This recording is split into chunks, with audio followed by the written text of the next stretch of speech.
प्यारे देशवासियों, नमस्कार। आज माननीय सर्वोच्च न्यायालय में हियरिंग थी जो लखीमपुर खेड़ी कांड के बारे में। हालांकि लखीमपुर खेड़ी कांड शायद जल्दी इसकी इंसाफ की उम्मीद की भी नहीं जा सकती थी, क्योंकि ये मैं अगर ये कहूँ कि खुद केंद्र सरकार ने कराया है तो ये बात गलत नहीं होगी, क्योंकि साफ नज़र आ रहा है जिस तरीके से इसकी हैंडलिंग आज चल रही है उससे साफ नज़र आ रहा है कि ये केंद्र सरकार का एजेंडा था, कोई एजेंडे के तहत ये हुआ है। ये मैं कोई आरोप नहीं लगा रहा हूँ, दोष नहीं लगा रहा हूँ, सामने जो दिख रहा है मैं उसके मुताबिक कह रहा हूँ। और मुझे पूरा भरोसा है सभी देशवासियों की भावना यही होगी, कुछ अंधभक्तों को छोड़ करके। अंधभक्तों को तो केवल भक्ति दिखाई देती है, उनको देश से कोई लेना देना नहीं है, वो देश के हित में कभी नहीं कहेंगे, क्योंकि वो तो हमारे प्रधानमंत्री महोदय जो बात कहेंगे वो उन्हीं की बात में हाँ कहेंगे। तो ये दुख की बात है। मैं उनसे भी निवेदन करूँगा, अंधभक्ति छोड़िए और सच्चाई है उसको कबूल करिए। आप हम देश के नागरिक हैं। ये सरकारें आई और गई, सरकारें आती रहेंगी जाती रहेंगी, हमें अपने आप को बचा के रखना है, अपने परिवार का, अपने समाज का, अपने देश का हमें ध्यान रखना है। और वो देश और समाज हमसे ही बनता है। और हम गलत तरीके से, गलत राजनीति वालों की हम इस तरीके से चिलम भरते रहेंगे तो इससे सिवाय देश के नुकसान के और हम कुछ नहीं करेंगे, कुछ नहीं करेंगे। अब मेरी बात को आप मानेंगे तो नहीं, मुझे मालूम है। आप 4 गालियाँ और लिखेंगे, जो कि लिख रहे हैं, मैं कई बार सुन रहा हूँ। कोई बात नहीं, आप जो गालियाँ दे रहे हैं मैं उसको एक्सेप्ट नहीं कर रहा हूँ, तो वो आप ही के पास वापस आ रही हैं, मेरे पास नहीं रह रही हैं, वो आपके पास वापस आ रही हैं। आपको अगर खुशी मिलती है आप दीजिए, मैं आपको मना नहीं करूँगा। ये आपकी बुद्धि के ऊपर डिपेंड है, आपकी सोच के ऊपर डिपेंड है। आपकी बुद्धि में और सोच में जो भरा है, भूसा भर दिया गया है, वो उसको आप निकालना इतना आसान नहीं है। वो आपको तब निकलेगा जब आपकी ठोकर लगेगी। मेरे बताने से समझाने से नहीं मानेगा, आप यही कहेंगे कि मैं कौन होता हूँ आपको समझाने वाला, आप यही कहेंगे। लेकिन वो जिस दिन आपको खुद ठोकर लगेगी, आपको खुद महसूस होगा कि यस आप गलत थे, तब शायद आप ज़रूर याद करेंगे मुझे। आज कोई बूढ़ा कह के कुछ लिखता है, कोई कुछ कह के लिखता है, आपकी तो उम्र हो गई है, चलो ये कोई बात नहीं, मुझे उससे हौसला मिलता है, आपकी इन बातों से मुझे हौसला मिलता है। बाकी आपको सोचना है आप अपने समाज को, अपने परिवार को कहाँ ले जाना चाह रहे हैं, कहाँ ले जाना चाह रहे हैं। लेकिन इससे पहले कि आपको बाद में पश्चाताप करके और नुकसान खाना पड़े, बढ़िया रहेगा आप पहले ही सोच लें। और कुछ नहीं तो सारे अंधभक्त एक बार इकट्ठे बैठ जाओ, बैठ के आपस में बात कर लो, क्या मैं जो कह रहा हूँ वो सच तो नहीं है।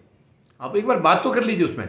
अब देखिए, आज यानी ये माननीय सर्वोच्च न्यायालय, मैं अंधभक्तों से भी खास करके ये कहना चाहूँगा, अगर माननीय सर्वोच्च न्यायालय संज्ञान नहीं लेते तो आप खुद बताइए क्या होता है इस केस का, क्या हाल होता। ये अभी तक जितनी हुई है ये कुछ नहीं होना था। ना वो लड़का पकड़ा जाना था, गृह राज्य मंत्री का बेटा, वो नहीं पकड़ा जाना था। माननीय सर्वोच्च न्यायालय ने खुद संज्ञान लिया है। और माननीय सर्वोच्च न्यायालय के संज्ञान लेने के बावजूद भी आप सरकार की नीयत आप देखिए। मैं अंधभक्तों से फिर निवेदन करूंगा, आप सोचिए, क्या गृह राज्य मंत्री दोषी नहीं है? उन्होंने 25 सितंबर को भड़काऊ भाषण दिया था। क्या उनका बेटा दोषी नहीं है कि उन्होंने किसानों के ऊपर गाड़ी चढ़ा कर उनको मौत के घाट उतार दिया? आप नहीं मान, आप मानो तो आप भी होंगे, इंसान तो आप भी होंगे। उन किसानों को भी इंसान समझिए, 2 मिनट के लिए आप इंसान समझिए और फिर देखिए इंसान के ऊपर उसने हैवानियत का काम करके उस लड़के ने गाड़ी चढ़ाई है। क्या आप इसको अप्रूव करते हैं? क्या आप इसकी इजाज़त देते हैं? आज आप अगर इजाज़त दे रहे हैं तो कल इसी टाइम की सिचुएशन आपके सामने भी आ सकती है, क्योंकि ये सरकार किसी की नहीं है, ये किसी की नहीं है, ये सबकी बुराई में है, ये किसी की भलाई में नहीं। आपको भलाई लगती है, वो जब तक आपका चर्बी आपकी आंखों के आगे है तब तक आपको लग रही है। अब देखिए, आज माननीय सर्वोच्च न्यायालय ने, यानी कि उत्तर प्रदेश सरकार ने स्टेटस रिपोर्ट दाखिल की है, मगर उसमें यही लिखा है कि हमें अभी तक समय जो है वो कम पड़ा है, गवाहों के जो बयान लेने हैं उसके लिए और समय चाहिए। तो माननीय सर्वोच्च न्यायालय ने और समय दे दिया, क्योंकि ये सब प्रक्रिया की बातें हैं।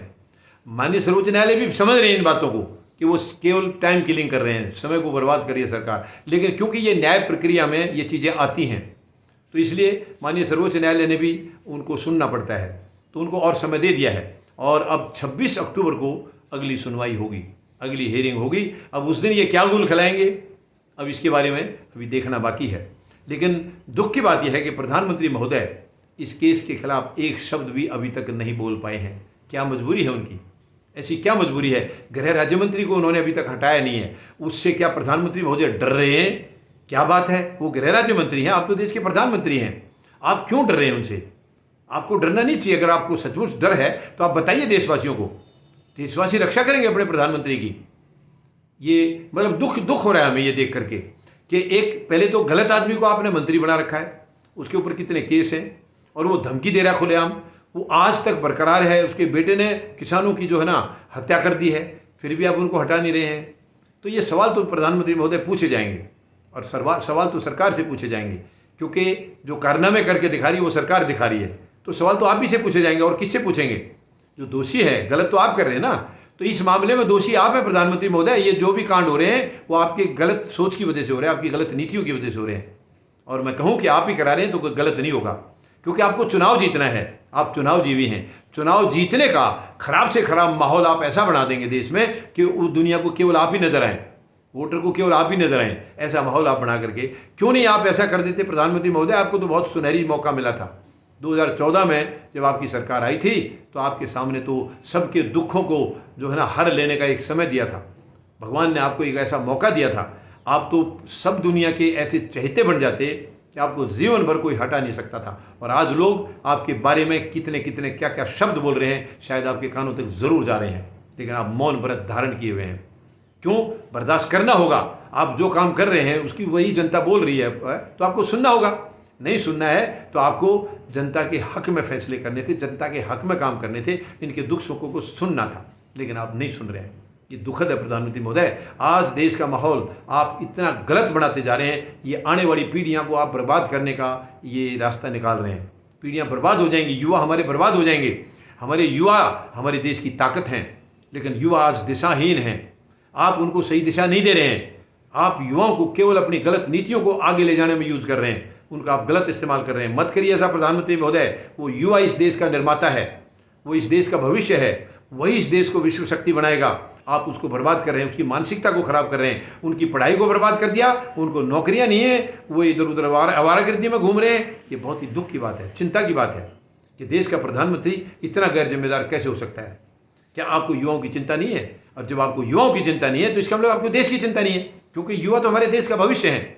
युवाओं की चिंता ना करके आप साफ साफ बता दिया आपने कि आपको देश की कोई चिंता नहीं है। देश कहीं भी जाए, देश बचे या ना बचे, आपको इसकी कोई चिंता नहीं है। आपको खुद को बचना है, आपकी पार्टी को बचना है, और वो चंद उद्योग घराने जो आपके अपने हैं, आपके चहेते हैं, केवल उनको बचना है।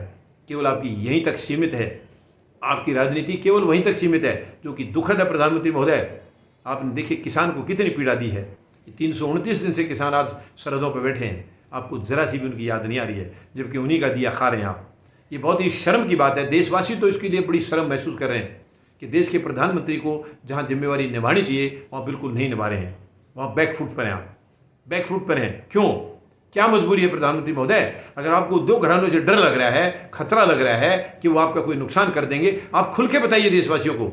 हम सब हैं, 140 करोड़ लोग हैं आपके साथ। बताइए, आप बताइए तो सही। आप गलत काम मत करिए। आप इस तरीके से पूरे देश को अपने खिलाफ खड़ा कर रहे हैं, पूरे देश को। और आपका ये इस तरीके से अगर यही एटीट्यूड रहा प्रधानमंत्री महोदय, तो आपका इस तरीके से सरकार का अंत होगा, जो कि पूरी दुनिया तमाशा देखेगी। पूरी दुनिया तमाशा देखेगी, क्योंकि ये गैर जिम्मेदार सरकार है, गैर जिम्मेदार सरकार है। संवैधानिक तरीके से नहीं चला रहे आप, असंवैधानिक तरीके से चला रहे हैं। ये बहुत ही दुखद है।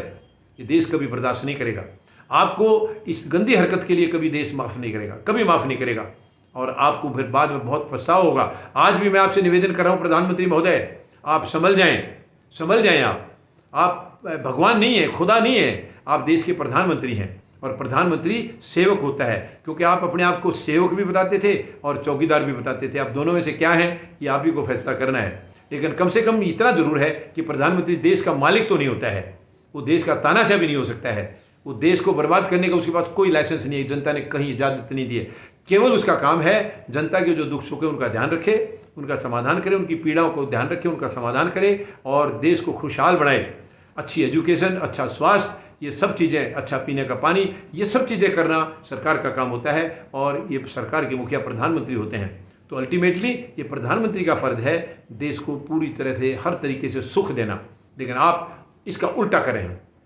आपकी पूरी कोशिश है कि जितना ज़्यादा से ज़्यादा दुख दिया जा सके उतना दुख दिया जाए, ताकि जनता त्राही त्राही करके आपके कदमों में आ जाए। नहीं प्रधानमंत्री महोदय, इस देश की जनता इतनी कमज़ोर नहीं है, इसकी इतनी कमज़ोर। पहली बात तो वो त्राही त्राही करेंगे नहीं, उससे पहले वो आपको आउट करेंगे, आपको बाहर का रास्ता दिखाएंगे।